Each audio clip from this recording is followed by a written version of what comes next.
Assalamualaikum. Sebelum belajar kita berdoa dulu ya. Bismillahirrahmanirrahim. Raditu billahi robba wa bil islami dina wa bi muhammadin nabiyya wa rasula. Rabbi zidni ilma warzuqni fahma. Amin. Teman-teman, materi kali ini adalah penjumlahan pecahan biasa dengan persen. Untuk menjumlahkan pecahan biasa dengan persen, caranya adalah yang pertama kali kita ubah dulu persennya menjadi pecahan biasa. Coba kalian ingat kembali cara mengubah persen menjadi pecahan biasa. Disimak ya videonya.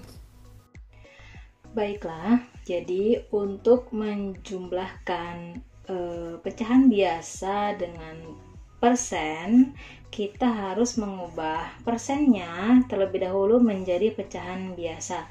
Masih ingat bagaimana merubah persen menjadi pecahan biasa? Contohnya ya, contohnya 25% ini kita rubah menjadi pecahan biasa. Bagaimana caranya? Karena 25% itu berarti 25 per 100, begitu ya. Mudah ya. Kalau 35% berarti 35 per 100. Kalau misalnya 12% berarti 12 per 100, begitu pecahan biasanya. Oke. Sebelum kita lanjut ke contoh soal berikutnya, kamu harus ingat bahwa untuk menjumlahkan pecahan biasa dengan persen harus mengubah persennya menjadi pecahan biasa. Mari kita simak video penjelasannya berikut. Contohnya, misalnya 3/4 ditambah 25%. Tidak usah bingung, kita langsung saja 3/4 ini kita rubah menjadi pecahan biasa terlebih dahulu. Berapa pecahan biasanya? Menjadi 25 per 100. Seperti biasa, karena penyebutnya pasti tidak sama, harus kita samakan terlebih dahulu.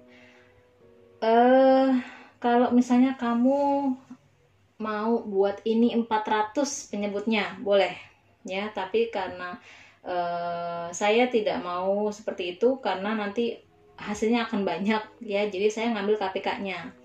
Saya ambil 100 karena 100 bisa dibagi 4 dan 100 bisa dibagi 100 gitu ya. 100 dibagi 4 25 dikali 3 75. 100 dibagi 100 1 kali 25 25. Ini berarti 100 per 100. Apakah sudah selesai sampai di sini? Belum. Ini masih bisa kita sederhanakan. 100 dibagi 100 sama dengan 1. Gitu jawabannya. Kita lanjut lagi. Yuk, soal yang lain. Misalnya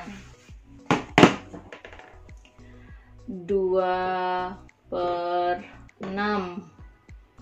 ditambah 15%, berarti 2/6 ini kita rubah menjadi pecahan biasa 15 per 100. Oke, kita langsung saja samakan penyebutnya. Ini 600. Kalau misalnya saya buat 100 tidak bisa karena 100 tidak bisa dibagi 6. Saya mau ambil KPK-nya 300. Ya, 300 bisa dibagi 6, 300 juga bisa dibagi 100.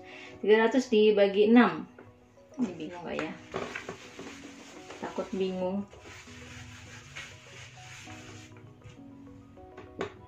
2/6 ditambah 15 per 100 Kita samakan penyebutnya.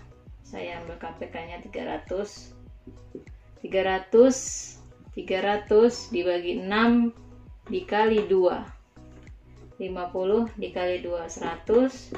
300 dibagi 100, 3 dikali 15, 45. Jadi hasilnya 145 per 300. Ini bisa kita sederhanakan, sama-sama dibagi 5. 145 kita coba dulu. 145 bagi 5 itu 2, 10, 45, 9. Oke, berarti ini bisa dibagi, sama-sama dibagi 5 ya.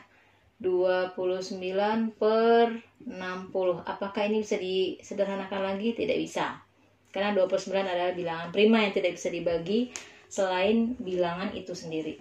Oke, selesai sampai di sini. Begitu ya. Jadi setiap mengerjakan penjumlahan pecahan atau entah itu pecahan biasa atau pecahan campuran, selalu hasilnya disederhanakan sampai tidak bisa dibagi lagi. Ya.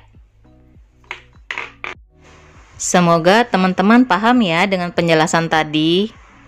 Alhamdulillah kita sudah selesai di materi ini. Sampai jumpa. Assalamualaikum.